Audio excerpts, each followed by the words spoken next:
Good evening दोस्तों, मैं धीरज एक बार फिर आप सबका धीरज पांडे मैथमेटिक्स के ऑनलाइन प्लेटफॉर्म पर स्वागत करता हूं। प्रिय विद्यार्थियों, ये प्रोबेबिलिटी की सेकंड क्लास है। फर्स्ट क्लास में हम लोगों ने डिस्कशन किया था कि एक पासे को उछालोगे या एक सिक्के को उछालोगे तो क्या रिजल्ट आएगा। और इसमें यह भी मैंने आपको बताया था कि यदि किसी घटना के घटने की प्रायिकता और घटना के ना घटने की प्रायिकता को हम जोड़ेंगे तो जो रिजल्ट प्राप्त होगा वो सदैव एक प्राप्त होगा। और फिर हमने आपसे बताया था कि प्रायिकता का मान सदैव 0 से बड़ा या 0 के बराबर होगा और 1 से छोटा या 1 के बराबर होगा, यानी प्रोबेबिलिटी ऑलवेज बिटवीन 2, 0 एंड 1। तो आज के सेशन में हम सब सीखेंगे कि किसी सिक्के को उछालोगे तो क्या क्या हो सकता है। जैसे देखिए, मैंने आपसे कहा कि एक सिक्के को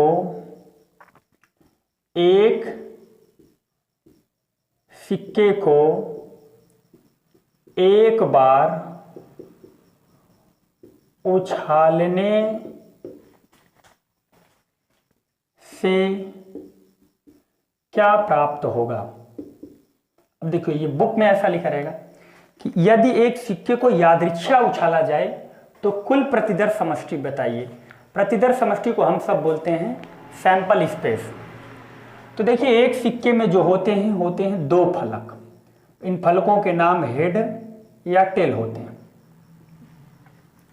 तो आप जानते हैं कि अगर मैं सिक्का उछालूंगा तो एक सिक्के को एक बार उछालने पर या तो हेड आएगा या तो टेल आएगा।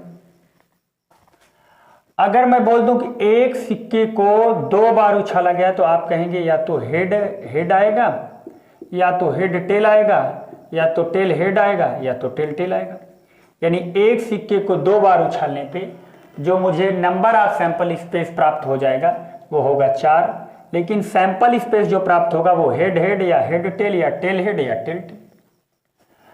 मैं बोलूं कि एक सिक्के को 3 बार उछाला जाए यादृच्छा, तो अगर एक सिक्के को 3 बार उछालोगे आप तो या तो तीनों पे हेड हेड प्राप्त होगा या तो हेड हेड टेल प्राप्त हो जाएगा या तो हेड टेल हेड प्राप्त हो जाएगा या तो टेल हेड हेड प्राप्त हो जाएगा। या ये हो सकता है कि तीनों पे क्या प्राप्त हो जाए, टेल, या तो पहले दोनों पे टेल आखिरी वाले पे हेड, या पहले पे टेल दूसरे पर हेड तीसरे पे टेल, या तो पहले पे हेड आखिरी दोनों पर टेल आ जाए।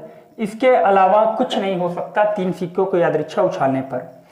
तो प्रिय विद्यार्थियों, आपको पता होना चाहिए कि अगर एक सिक्के को उछालेंगे तो 2 घटनाएं, 2 सिक्के को उछालेंगे तो 4 घटनाएं, 3 सिक्के को उछालेंगे तो 8 घटनाएं। तो इस प्रकार अगर 4 सिक्कों को उछालेंगे तो 16 घटनाएं।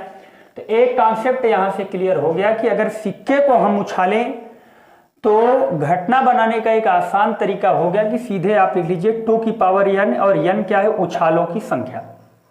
जैसे मैं बोल दूं कि एक सिक्के को 5 बार उछाला जाए तो आपको पता है 32 घटनाएं बनेंगी, लेकिन 32 घटनाओं को इस तरीके से थोड़ा रिप्रेजेंट करना चैलेंजिंग बात होता है। लेकिन अगर मैं आपसे ये बोल दूं कि कुल घटना क्या होगा तो आप जानते हैं 2 की पावर 5 यानी 32। तो आप कहेंगे कि ये 32 से क्या मतलब नहीं होगा। तो मेरा कहने का मतलब प्रायिकता निकालने के लिए सदैव नंबर ऑफ सैंपल स्पेस चाहिए, और नंबर ऑफ सैंपल स्पेस निकालने का बिल्कुल आसान तरीका कि 2 की पावर n बना दीजिए। जैसे एक सिक्के को 20 बार उछाला जाए तो एक सिक्के को अगर 20 बार उछालोगे तो 2 की power 20 number of sample space हो जाएंगे। तो घटना बनाने का जो आसान तरीका होता है वो सबसे अच्छा तरीका माना जाता है कि 2 की पावर n मान लीजिए। मेरा कहने मतलब एक सिक्के को अगर आप 6 बार उछालोगे तो 2 की पावर 6, तो सीधे सीधे आपका जो उत्तर होगा वो 64 नहीं होके नंबर ऑफ सैंपल स्पेस 64 हो जाएगा।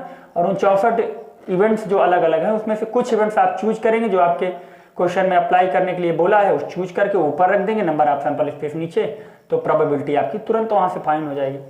तो मेरा कहने का मतलब है कि बेस्ट तरीका है सिक्कों में नंबर ऑफ सैंपल स्पेस ढूंढने का 2 की पावर n। नहीं, मैं बोल दूं एक सिक्के को 10 बार उछाला जाए तो आपको पता है 2 की पावर 10। 2 की पावर 10 का मतलब क्या होगा, 2 की पावर 7 होता है 128, और 2 की पावर 8 256, 2 की पावर 9 2 की पावर 9 होता है आपका 512 यानी 1024, यानी जो नंबर ऑफ सैंपल स्पेस होगा यहां से 1024 आएगा। तो एक सिक्के में ऐसे ऐसे क्वेश्चन आते हैं। जैसे मैं एक क्वेश्चन आपके सामने लिख रहा हूं, देखिए कल क्वेश्चन जब स्लाइड में लगेंगे तो वहां से और आपका कॉन्सेप्ट क्लियर होगा। जैसे मैंने बोला कि एक सिक्के को यादृच्छा 3 बार उछाला जाए तो समान फलक आने की प्रायिकता क्या है। तो प्रिय विद्यार्थियों, ये बताइए समान फलक एक तो यहां दिख रही है। समान फलक क्या होता है मैं आपका क्लियर कर दूं। समान फलक विद्यार्थियों, जब बराबर फलक आ जाए, जैसे किसी सतह पे हेड हेड हेड तीनों सिक्कों पे आ जाए, तीनों सिक्कों पे टेल टेल टेल आ जाए, तो हम कहेंगे ऐसा जो ऑब्जेक्ट बनेगा उसे हम बोलेंगे समान फलक। तो देखो यहाँ पे तीनों पे हेड हेड हैं और यहाँ पे तीनों पे टेल टेल हैं, तो मेरा कहने का मतलब यही दो फलक ऐसे हैं जिन्हें हम बोलेंगे समान फलक। तो एक सिक्के को यादृच्छा 3 बार उछाला जाए तो जो total number of sample space बनेगी वो 8 होगा, और in total number of sample space में 2 ही मुझे ढूंढना है, तो 2/8 यानी 2 × 2 2 4 8 यानी 1/4 क्या हो जाएगा आपका, यहां से आंसर हो जाएगा।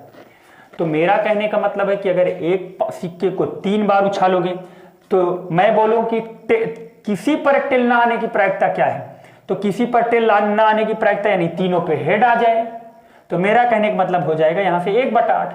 मैं बोल दूं एक पासे को सिक्के को यादृच्छा उछाला जाए तो किसी पर भी टेल ना आए, किसी पर हेड ना आए, तो किसी पर हेड ना आए तो मेरा कहने का मतलब फिर तीनों पे टेल आए, तो तीनों पे टेल आने का मतलब हो जाएगा 1/8।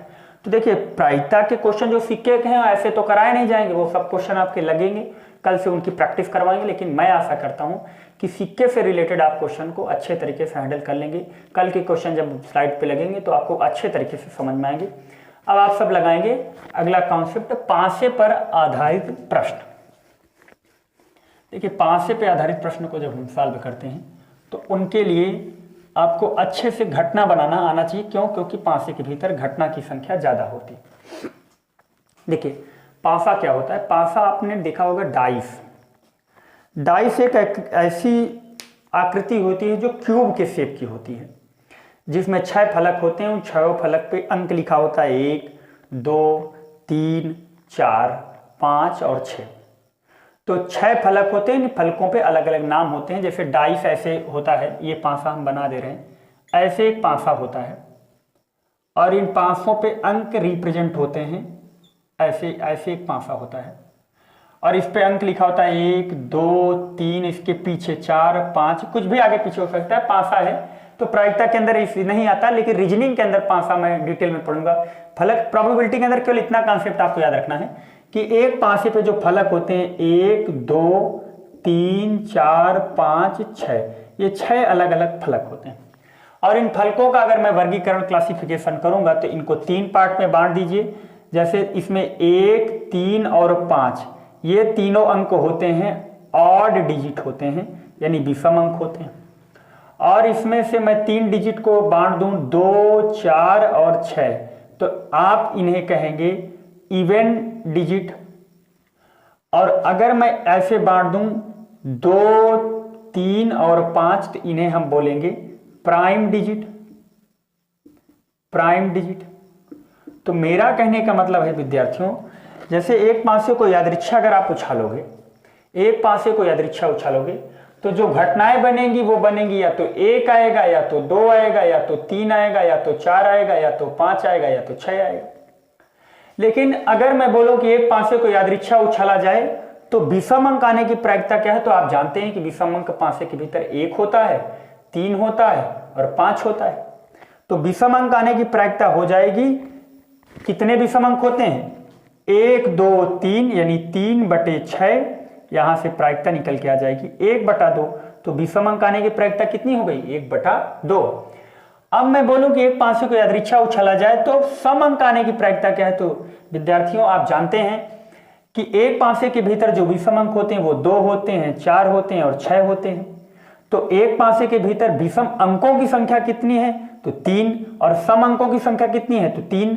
तो मैं कहूंगा सम अंक 3 होते हैं और कुल अंक 6 हैं। तो इन्हें जब हम सॉल्व करेंगे तो हम कहेंगे यहां से भी 1/2 आ जाएगा। यानी मुझे ये ज्ञान प्राप्त हो गया कि एक पासे को यादृच्छा उछालने पर सम अंक आने की प्रायिकता 1/2 और विषम अंक आने की प्रायिकता भी 1/2। अब मैं कहूं कि एक पासे को यादृच्छा उछाला जाए तो अभाज्य अंक आने की प्रायिकता क्या है, तो आपको पता है अभाज्य अंक या तो 2 या तो 3 या तो 5। तो अभाज्य अंक बाबू कितने हो गए 3, और कुल घटना कितनी बचेगी 6। तो इन्हें हम बोल देंगे 1/2, और 1/2 को हम क्या बोलेंगे अभाज्य अंक आने की प्रायिकता। क्यों? क्योंकि अभाज्य अंक देखिए 2 एक अभाज्य अंक है, 3 एक अभाज्य अंक है, 5 एक अभाज्य है। अभाज्य के विषय में मैं आपको थोड़ा सा बताऊं, अभाज्य संख्या एक ऐसी संख्या होती है जो 1 से बड़ी होती है। 1 से बड़ी ऐसी संख्या जिसके दो फैक्टर हों। जैसे आप कहेंगे एक अभाज्य संख्या क्यों नहीं है, एक का केवल एक फैक्टर है एक, तो मैं कहूंगा कि एक से बड़ी ऐसी संख्या जिसके केवल दो फैक्टरों से दो उठाइए तो दो दो से कटेगा और एक से कटेगा, तीन उठाइए तीन एक से कटेगा और आपका तीन से कटेगा।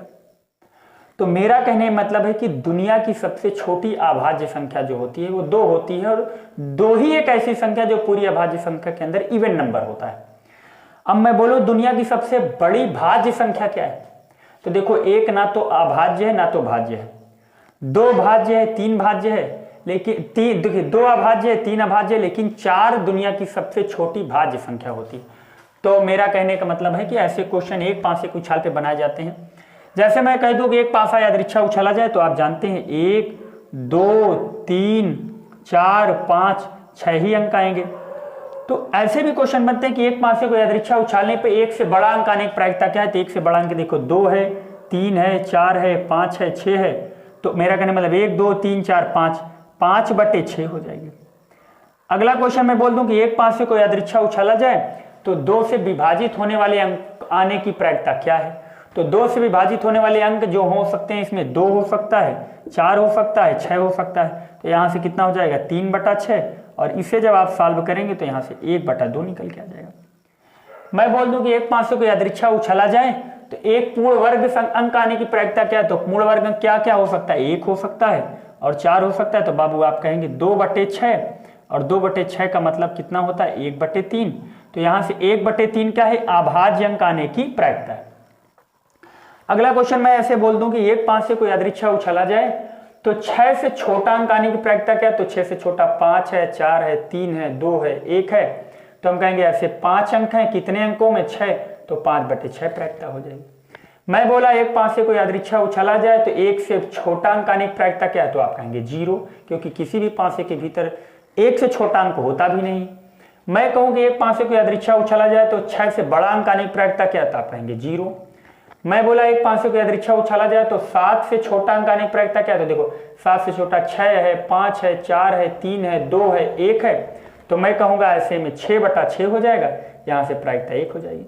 तो कल मैं इस विषय में खूब अच्छे से डिस्कस किया था कि किसी भी पासे में निश्चित घटना की प्रायिकता, या पासे में बोल रहा हूँ किसी भी वस्तु का, अगर हम निश्चित घटना की प्रायिकता निकालेंगे तो जो प्रायिकता आएगी वो 1 आएगी, और अनिश्चित घटना की प्रायिकता हम निकालेंगे तो 0 आएगी। क्यों, अनिश्चित घटना क्या है, ऐसी घटना जो हो ही नहीं सकती।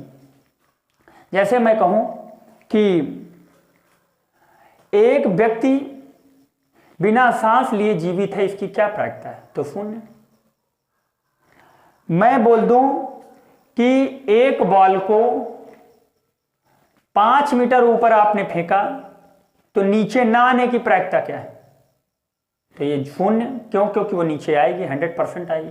तो मेरा कहने का मतलब निश्चित घटना की प्रायिकता सदैव 1 और निश्चित घटना की प्रायिकता 0। तो मैं आशा करता हूं कि आपका पासे का कॉन्सेप्ट, एक उछाल वाला पासा जो होता है, पासे का कॉन्सेप्ट और सिक्के का कॉन्सेप्ट यहाँ से क्लियर हो गया होगा।